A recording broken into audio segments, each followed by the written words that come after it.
When you see a friend feeling the effects of stress, let them know you're there for them. Sometimes that's all they need. This message is brought to you by the U.S. Air Force. The Brady Farkas Show is produced and funded by WDEV and the Radio Vermont Group. We welcome listener feedback.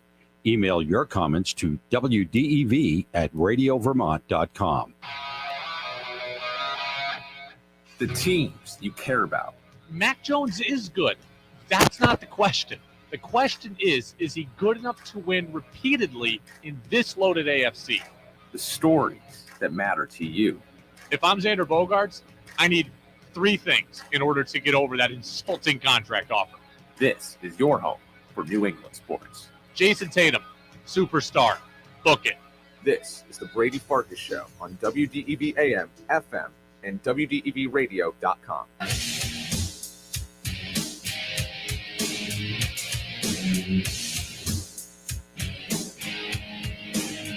What's up, everybody? Brady Farkas Show on a post-holiday Tuesday here on WDEV, AM and FM, and WDEVradio.com. Hope you all had a safe and enjoyable and fun holiday weekend. Hope a lot of you had the day off. Hope some of you have the day off today. Hope a lot of you got to recharge the batteries. I think we all needed it. I know I did. And here we are, rested and relaxed and ready for you for the next 40 minutes. Short show today. Short shows all week this week because of Red Sox baseball. Sox take it on the Rays tonight at 6:10. First pitch, 7:10. Late breaking development on the show. Buster Olney was going to join us today. You heard the tease for it all weekend. Buster had to move some things around. Buster's actually going to be with us Friday of this week. So no Buster today. That's fine. We got, I got 3 days worth of pent-up material here to bring you. So we always need Buster, but today's a day where I can go 40 minutes solo without a guest. So Buster and I will talk again on the show on Friday. You can get in, as always, on the Napa Morrisville, Napa Waterbury text line, 802-585-3026. That's your locally owned Napa stores in Waterbury and Morrisville. And you can also check in on Facebook Live, YouTube Live, and my Twitter account as well. 5, 4, 3, 2, 1. And here we go. The opening thoughts on the Brady Farkas Show are brought to you by Sticks and Stuff and by Swanton Lumber. They are Vermont's most complete locally owned home center with locations in Enosburg, Derby, Middlesex, and St. Albans. They are also at Swanton Lumber and online at sticksandstuff.com. The story broke on Friday, like right as we were getting off the air, that South Burlington native, Rice Memorial product, and former UVM basketball star Ben Shungu has made his professional basketball decision. Ben Shungu is going to Europe. Ben Shungu has signed a deal in Germany. He is going to be playing with Riesen Ludwigsburg of the Basketball Bundesliga. That is the top basketball league in Germany, the top pro league in Germany. So Ben Shungu of South Burlington, Vermont, to first team all-conference in the America East, to the guy that I believe should have won Player of the Year in the America East Conference, is now officially a pro basketball player heading to Europe. Under 20 to go. Sullivan on the dribble. Here's Shungu. Got a three. A huge one. And boy, did they need that. That was in the NCAA tournament game that UVM had against Arkansas. Shungu was just a rock for this team last 2 years, but this year especially, I believe he was the player of the year in the conference. He didn't win it. That doesn't change how good he was. He is now headed overseas officially, and he will play in Germany. I got to say a couple of things about this because we've talked about Benny a lot, so it feels fitting now that as the story comes to an end, at least for us domestically, it feels appropriate to kind of see it all the way through here. Number one, I am just incredibly happy for Benny. I don't know Ben Shungu that well. I mean, really not at all, beyond a handful of interviews between this show and previous iterations of the show that I've worked on at other stations before. So I don't know Ben Shungu that well, but I am thrilled for him. The path that he took to get here, it's not easy, but it's a path that was his, it was unique, and it has worked out with a happy ending for him. Okay, there's multiple different ways to make your dreams a reality. Ben Shungu did it the hard way, right? Like Taylor Bull Bowen, a guy we talked about from Jericho who's now committed to Florida State. He left Vermont after 9th grade and went to prep school. That's fine. That is a way to get it done. That is a way to get exposure, a way to get maybe better coaching. It gets better competition and gets seen. Taylor Bolbowen left the state, and he's accomplishing something great. Ben Shungu took a different path. He took a path that is harder, and I have a lot of respect for that. It doesn't mean I don't respect what Taylor Bolbowen has done. Do whatever works for you that can allow you to be successful. But Ben Shungu took a very difficult path to make this dream a reality, and I have a lot of respect for that. He stayed in Vermont. He played 4 years of high school basketball in this state with all the lack of exposure and all the comments about how poor the competition is. Ben Shungu stayed, dominated, and then he stayed home for college, and he didn't go right off and play at a D2 school or a D3 school where he could have been a star right away or he could have played right away. No, he went Division I as a walk-on. He didn't have a scholarship. He worked his way up the depth chart. He had to redshirt. He had to fight for his scholarship. And then eventually he worked his tail off to the point where he gets into rotation. He's a defense-first player.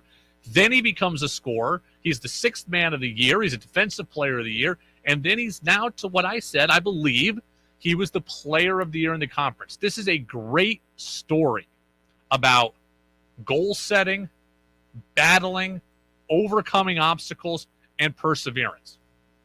Right? It's one thing for a UVM player to get a look overseas, right? We see that a lot. But for a local Vermont high school product to overcome all that Benny had to overcome, to then make that pro destination a reality, it's good for him, man. It is good for him. He worked his backside off. And I am partial to local guys, right? The local guys are ours. And there's something special about that. I make no bones about it, right? I like Ryan Davis. Ben Shungu, he's our guy, right? I'm rooting for Ben Shungu harder than I am Ryan Davis. I make no bones about it. Amanda Pelkey, we're going to root for. Owen Kellington, we're going to root for. Ben Shungu, we're going to root for. Guys and girls that are from here, we feel more of an attachment to. So I am just happy for Ben Shungu. I'm partial to a guy who comes from here, who battles his backside off, who does it against all odds, against all obstacles, and comes out successful. That right there just makes you feel good. The second thing that I've got to say about this story is I give Ben Shungu a lot of credit, a ton of credit for self-awareness. I think having self-awareness is rare, but it's one of the best qualities that a person can have. Ben Shungu saw an opportunity in Europe. He recognized that it was a good one, and he recognized it was a good one for him, and he took it right away. He didn't try to kick the NBA can down the road. He clearly had the right people in his ear. He had a good head on his shoulders to say, you know what? I can play in Europe and be good, and that's better for me than thinking I can go to the NBA. He can make good money. He can contribute. Having self-awareness is a valuable quality because we are so often, right, faced with players and parents who think they are way better than they are or think their kids are way better than they are.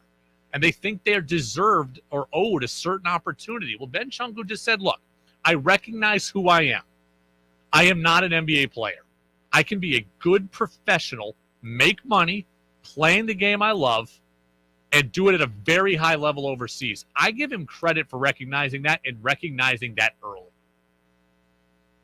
I've been saying for months that I thought Ben Shungu was an overseas player who deserved an NBA look. He got the pre-draft workout with the Hornets. He's now overseas. I give him a lot of credit for recognizing that. Any numbskull like me can give an opinion like that, but for the player himself to recognize it early, I think that is a valuable trait. And I give him, again, a lot of credit because I am honestly surprised that he made this decision so quick. I thought that Ben Shungu was going to stick it out and look for an NBA look at least through the summer. And that's not a knock at Ben Shungu, right? Like, I would have done it. I wouldn't have had the self-awareness to just instantly, send myself to Europe. I wouldn't have. I know that. So that's why it's doubly impressive to me what Ben Shungu has done. Not only did he have the self-awareness, but he had it early. Usually people stumble into the self-awareness where you realize, like, okay, I've gone through the summer, the NBA look didn't happen, now I'm going to go. Then he's like, no, I'm just going to go now.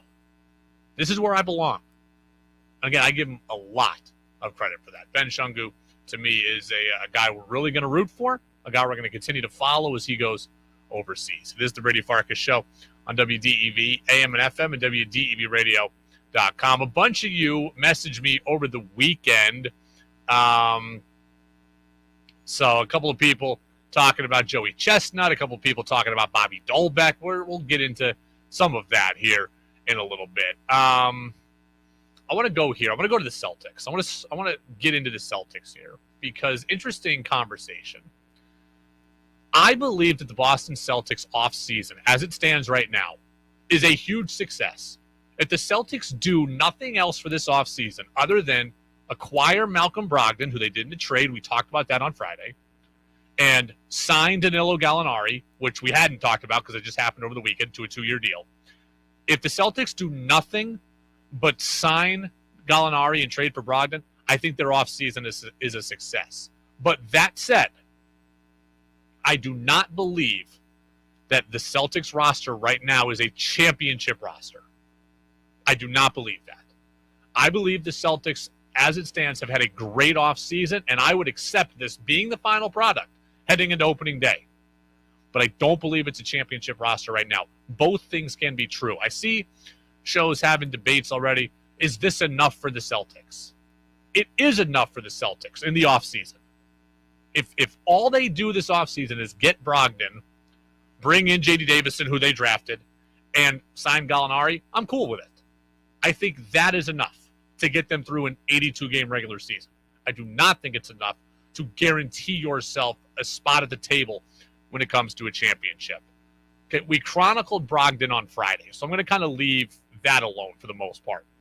That deal to me was a home run, right? He can score, he can dish, he can handle the ball, he can take the heat off guys as a ball handler, he can play defense. I think that's a home run. The Gallinari move, I think, is a great move too. He's 6'10", so he does bring you some size. He's not a post player, but he does bring you some size. He's a veteran, 13 years in the NBA. We talked about the Celtics maybe needing more of a veteran presence, especially as some of their youth and inconsistencies showed in the NBA Finals. He's a 38% three-point shooter, 40% since 2019. So he's got size. He can shoot from the perimeter, veteran leadership, etc. He can really fill it up. Brad Stevens wants bench scoring. Well, Danilo Gallinari can be a bench scorer. I mean, he's perfect in that role. He's going to take some of the heat off Tatum, Brown, and Smart. Like, I promise you, there's going to be a game in November against the Knicks where Gallinari goes for 24 and someone doesn't have to. There's going to be a game in January against Oklahoma City where he goes for 29 and someone doesn't have to. There's going to be a game against Portland in early April where Gallinari steals the show. There will be nights where he carries this team offensively. He's going to be a big part of what the Celtics do. So if the only thing that the Celtics did this offseason was acquire Gallinari and Brogdon, I think they'd be in a great position in the regular season. In the regular season, they'd be in a great position.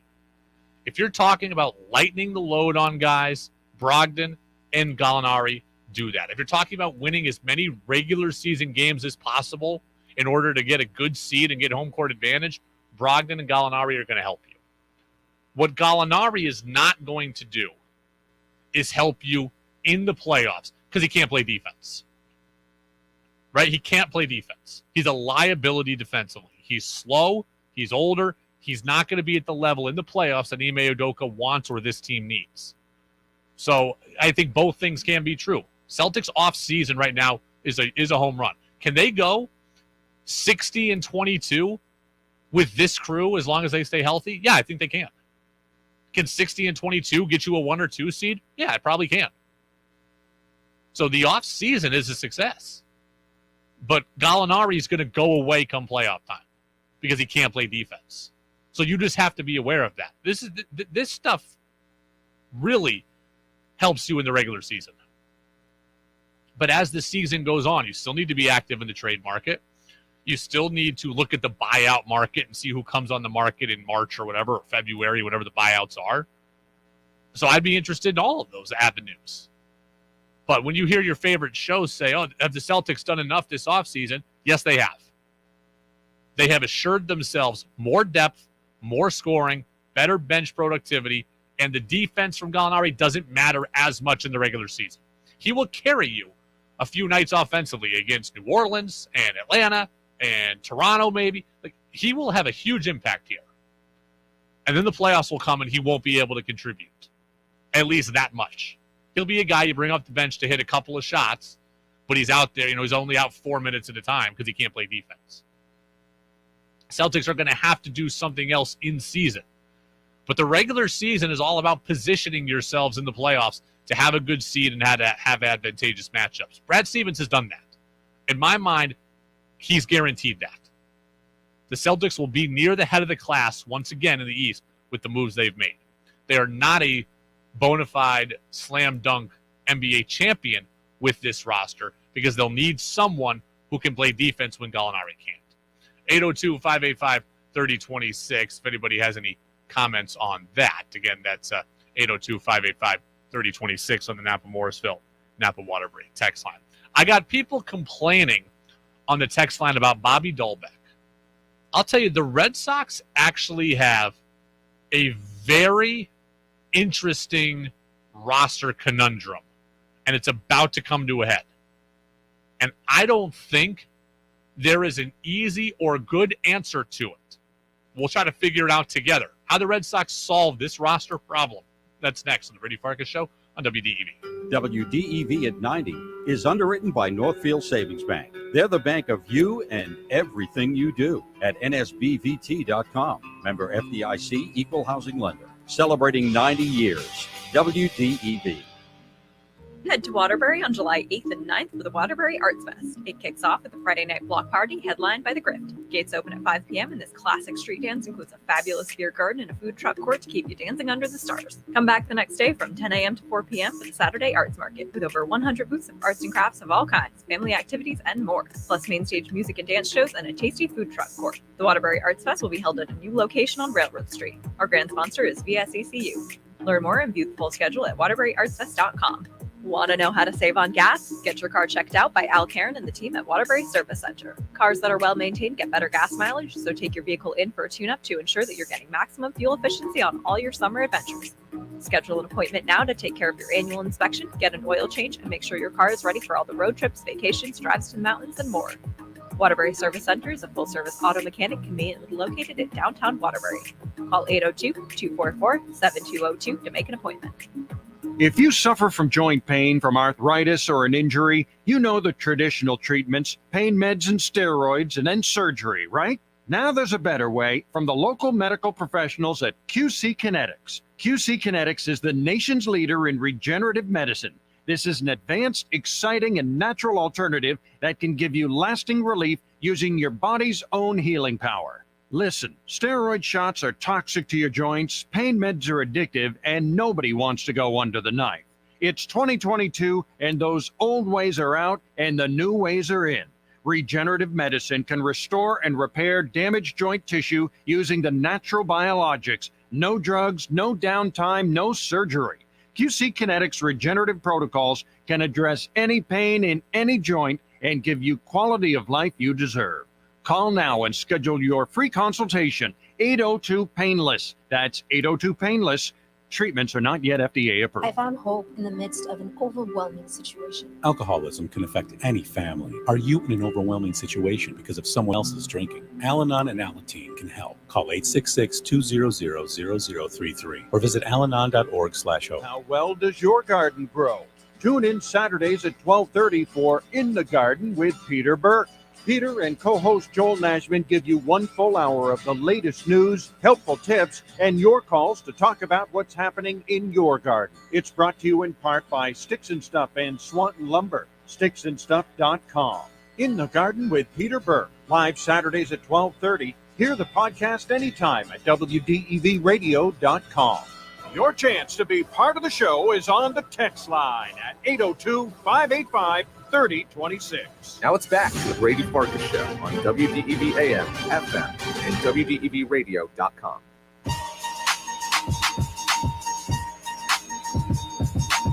Welcome back in, Brady Farkas Show right here on WDEV AM and FM, WDEVradio.com. Show brought to you in part by Pro Driver Training. That's Pro Driver Training online at ProDriverCDL.com. That is Vermont's premier truck driver training school.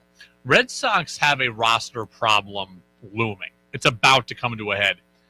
And I don't know if there's a great answer to this problem. Let's just check in on what's happening here. Let's kind of peel back the onion and see if we can come to an answer together. Alex Cora said this weekend that Jarren Duran is going to remain in the lineup and he's going to remain the leadoff hitter even when Kike Hernandez comes back from injury. And Kike is getting closer, right? We're talking about him going out on a rehab assignment here soon. So Duran has been very good since coming up this time around. He does things that the rest of the lineup can't do with his speed. So it's understandable why Cora is going to continue to play Duran, right? Duran's hitting .319. He's now homered and showed some pop. He's got 4 steals.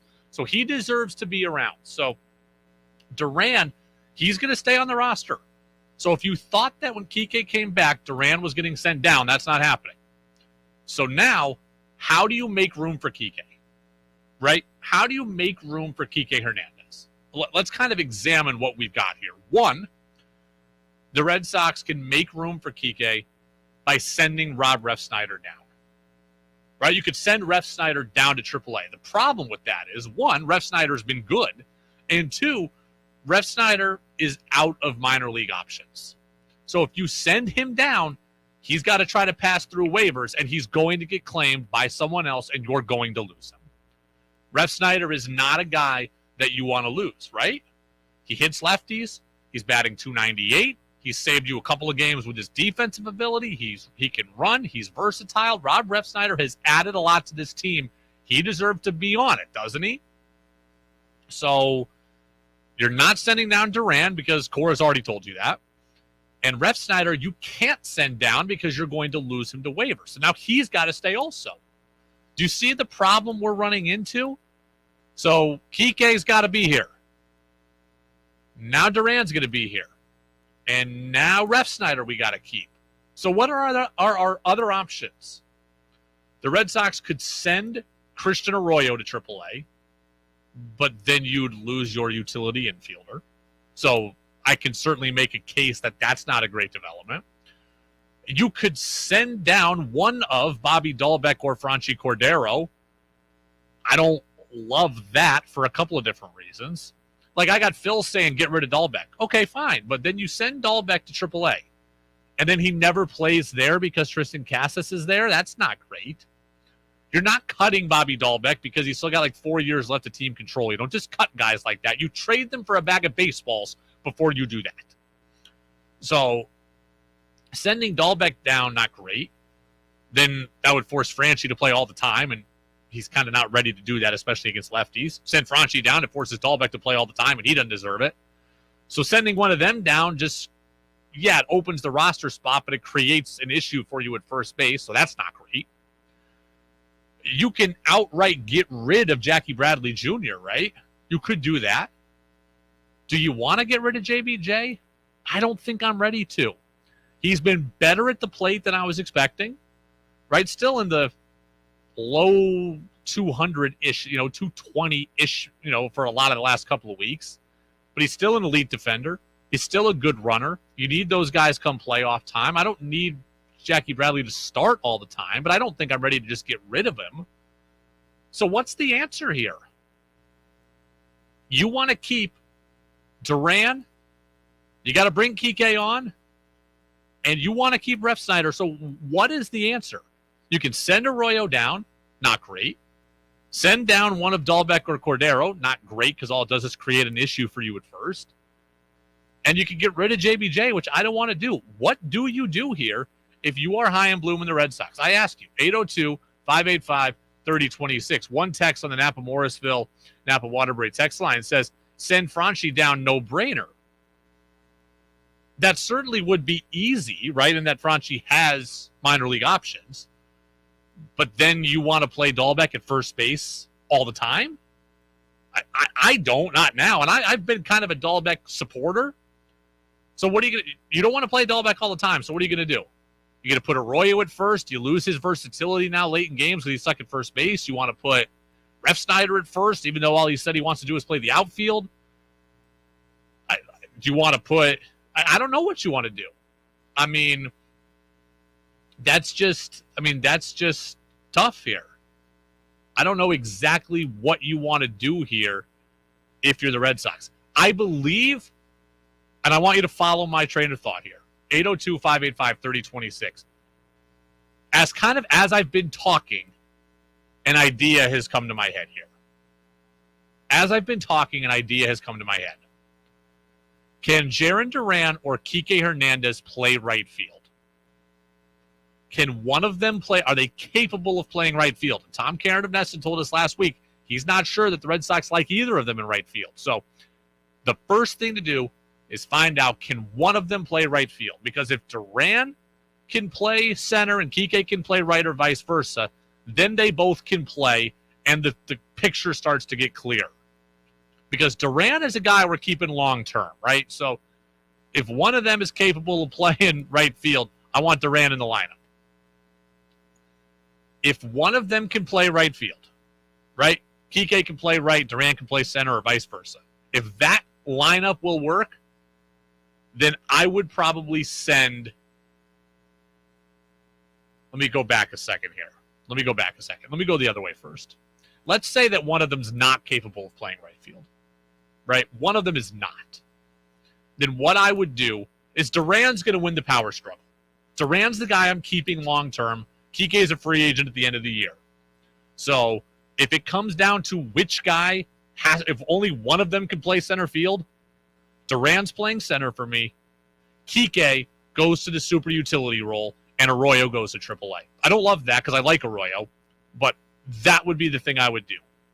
If I have to, if Kike is not able to play outfield, right field, or Duran's not, Duran plays center, and Kike goes to be my super utility guy. Can play some second, can play some short, can play the outfield, at least in center field. Kike would be my utility guy. Arroyo would go down. I don't love it because, again, I like Arroyo. I like his versatility, but that would be what I'd do. If Kike can't, if we really want to keep Arroyo that bad, then I would not be surprised if Chaim Bloom looked to trade Kike Hernandez. I mean, this is the roster crunch you are in. If Duran is going to be your center fielder and Kike can't play right, and you want to keep Arroyo, then I would not be surprised if Kike Hernandez gets traded. He's a free agent at the end of the year. As much as we like him, the Red Sox have shown they can win without him. Duran has shown that he can be a viable alternative and can do some things that Kike can't do. If that's the case, then I would not be shocked if you try to trade Kike. And maybe you get a bullpen arm that can help this year. Maybe you just get a prospect to add to your stash there in low A ball. But some contender might want Kike Hernandez if they are deficient in the outfield, or they are lacking a super utility player, or a guy who can hit lefties. I don't love any of these solutions, frankly. But if you're asking me, the first thing to do, figure out if one of them can play the outfield or play right field. Because if they can, then both of those guys can play, and now we start to figure out some different scenarios. If one of them can't, then Arroyo's going down, or I'm trading Kike. We're going to ask Tom Caron about this tomorrow when TC joins us at 5:45, and I think we are going to play that interview on the air. I believe he's going to join us live right up until Red Sox pregame coverage. But there we go. That's what I would do. Figure out exactly. Yeah, so we get Jack who says, don't hate your solution either. So there you go. 802-585-3026. He says it's really, really tough. He says maybe Duran could play left. We don't know that either. I mean, Tom Caron told us last week that right now he doesn't think the Red Sox are real enamored with either of Duran or Kike in center. Or, I'm sorry, in right. We got to figure that out first. Because if they can both play, then if they can both play the outfield, we got one option. If they both can't, then I think you're ditching Arroyo or you're trading Kike. We'll give you the Red Sox lineups next after the CBS News update, and I will tell you why I think today is not a must-win, but it's certainly a game you really, really got to have. That's next on DEV. 96.1 WDEV FM Warren, 96.5 W243 AT Berry, 98.3 W252 CU Montpelier, AM 550 WDEV. This is CBS News on the Hour, sponsored by Facet Wealth. I'm Monica Ricks in New York. Vice President Kamala Harris will head to Highland Park, Illinois soon, where 7 people have now died following yesterday's mass shooting. Mayor Nancy Roddering. On behalf of the community and the world that mourns alongside us, I offer loved ones of those who passed our condolences. This as investigators reveal more on the suspected shooter's background. Lake County Deputy Chief Chris Covelli. A family member reported that Cremo said he was going to kill everyone, and Cremo had a collection of knives. That was back in 2019, and Covelli says those weapons were removed. But just weeks ago, investigators say he went back for more, legally purchasing several guns, including a high-powered rifle, which he used to fire more than 70 rounds at a parade crowd. The shooter escaped by disguising himself in women's clothing. In Philly, 2 police officers are now out of the hospital after getting shot while working security last night during a fireworks show. Police Commissioner Danielle Outlaw. At this point, it's still too early to tell. We don't know if this was ricochet from celebratory gunfire. We don't know if this was someone taking a shot intentionally at these officers from long range. A shooter has not been arrested. A Mississippi judge has refused a request from the state's only abortion clinic to block a law banning most procedures. Here's CBS's Allison Keyes. The Jackson Women's Health Organization was hoping to block Mississippi's so-called trigger law, which says abortion would be legal only if the pregnant woman's life is in danger or if a pregnancy is caused by a rape reported to law enforcement. The clinic sought a temporary restraining order that would allow it to remain open, citing constitutional issues. It'll close if a total ban takes effect. It's official. The January 6th committee will be back for another hearing on July 12th. Lawmakers will likely focus on former President Trump's supporters and far-right conspiracy groups who may have helped plan the insurrection. Meantime, some of Trump's former allies, including South Carolina Republican Lindsey Graham and Rudy Giuliani, are getting federal subpoenas in Georgia.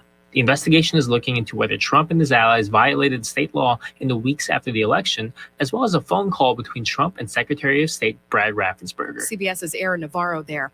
2 more resignations are shaking up Prime Minister Boris Johnson's cabinet now in the UK. CBS's Charlie D'Agata. This is by far the biggest blow to Boris Johnson's government. And analysts here are already saying it may finally be over for the prime minister. These are 2 of the most important government positions, Finance Minister Rishi Sunak and Health Secretary Sajid Javid, in what appears to be a choreographed resignation. The Dow lost 129 points on the day. The Nasdaq was up 194. This is CBS News. Facet Wealth is an SEC-registered investment advisor. They offer customized financial planning for you, not just your assets. Learn more at facetwealth.com/Jill. WDEV at 90 is brought to you in part by New England Municipal Resource Center, NEMRIC, supporting strong communities by helping local governments since 1986.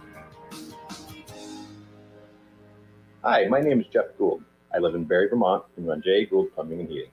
I'm here to talk to you about Central Vermont Home Health and Hospice, an organization that is very dear to me and my sister Elizabeth's heart. CVHHH's hospice team cared for my mother, Barbara Gould, a nurse who worked for 50 years in this community at the end of her life. CVHHH's hospice nurses embraced me, my mom, and my family with warmth and kindness that helped us through a very painful time. They explained what to expect as Mom declined and were always available to answer our questions. Mom received the same high-quality care that she valued and provided as a nurse. Elizabeth and I are forever grateful. So please join Elizabeth and I and donate to Central Vermont Home Health and Hospice's Spring Appeal. Your gift ensures families like ours can access the loving care and one-on-one support in the comfort of home and at a time when it matters the most. Please donate at cvhhh.org. Thank you. For 90 years, WDEV has been Vermont's news station. A lot has changed since 1931, but the need to be informed is more important now than ever. This is Jennifer Kuiper. Our coverage of international and national events, coupled with WDEV's focus on state and local happenings, provide Vermonters with a comprehensive look at the news. WDEV, keeping an eye on Vermont, while CBS keeps an eye on the world. Make your opinion heard by texting onto the Brady Farkas Show at 802-585-3026. Now it's back to the Brady Farkas Show on WDEV AM, FM, and WDEVradio.com. Welcome back in, Brady Farkas Show right here on WDEV AM and FM, WDEVradio.com. Red Sox baseball 5 minutes from now. Sox taking on the Rays, game 2 of the 3-game series at Fenway. With the lineups for you momentarily. Great win by the Sox yesterday. Shutout, cobbled together pitching rotation yesterday. It was a really good job by all of them. Austin Davis, Cutter Crawford, and John Schreiber. I think tonight is a game the Red Sox absolutely have to have. It's not must win per se, given that the Red Sox right now are in the first wild card position. But this is a game they really need to have. Red Sox are currently 2 games up on the Rays in a crowded AL wildcard picture. A win tonight would guarantee that you leave this series still up on Tampa. That would be huge. A win tonight would guarantee your first series win against a team in your division. Red Sox are currently 0-7 in series against the AL East. It would be nice mentally to get that monkey off your back.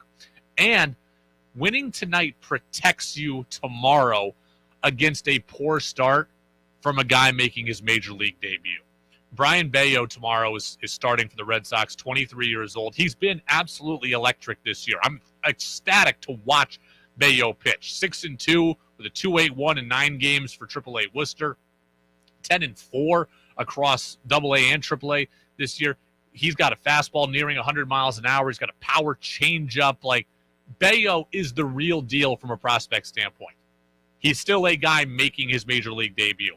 A major league debut, he could go out and throw 7 shutout innings and dominate everybody who's never seen him, or he could go 2 1/3 with 6 walks and give up 8 hits and give up 8 runs. The full range of possibilities is out there when you talk about a major league debut. You win tonight, you protect against a bad debut tomorrow. If you lose tonight and you lose tomorrow, you exit this series tied with the Rays in the standings and beneath them because of tiebreakers. If you win tonight, you assure yourself still being ahead of the Rays in the standings when this series ends. You assure yourself your first series win of the year against a divisional opponent, and you give Bayo a chance to just go out and pitch tomorrow, and so he doesn't have any more added pressure to his plate. There's going to be pressure no matter what tomorrow for Bayo because he's pitching in the major leagues for the first time. I don't want him to go out and feel like he has to win a series or keep the team, ahead in the division standings. I want him to just be able to go out and pitch. He's excellent. But your debut still carries with it a lot of nerves, and I want him to have as little on his plate as possible. Go out and look, Nick Pivetta, he's been your best starter consistently through this year, right? Since May, he's been rolling. He's 8-5. This is the guy to give the kid a break and to ensure you all those things I was just talking about. So, win tonight. Not a must win. The season's not over if you lose, but it's a game you got to have because you got to protect the kid. Text says tonight is a must win. No, it's not a must win. The Red Sox are in playoff position as we speak right now. They have already won the season tiebreakers with the Mariners and Angels, teams that are going to be kind of, maybe creeping up on the, maybe creeping up in the wild card race that they'd be going against. So I think the Red Sox right now are in a very good spot. Today is not a must win, but it's a game you've really got to have. People saying I'm excited for Bayo's debut. I'm excited for Bayo's debut as well. He's got great stuff. The highlights are electric. I encourage you to go find them on YouTube. Also, it's going to be exciting stuff. I don't know how long Bayo's going to be here for, whether it's 1 start, 2 starts, or a lot more, but I'm excited to see tomorrow.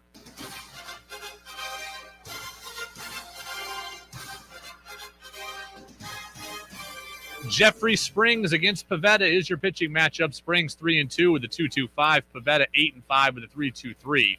Yandy Diaz leads off for the Rays at third. Harold Ramirez, the DH. Wander Franco's at short. Isaac Paredes is the first baseman. Kevin Kiermaier in center. Randy Arozarena in left. Taylor Walls at second. Renee Pinto, the catcher. And Josh Lowe is in right. Duran in center. Ref Snyder in left. JD Martinez, the DH. Xander Bogaerts is back after getting cleated the other day in Chicago. He's at short. Christian Vasquez, the catcher. Story at second. Franchi Cordero in right. Arroyo at third. And Bobby Dahlbeck at first. That means no Devers today. And that's it.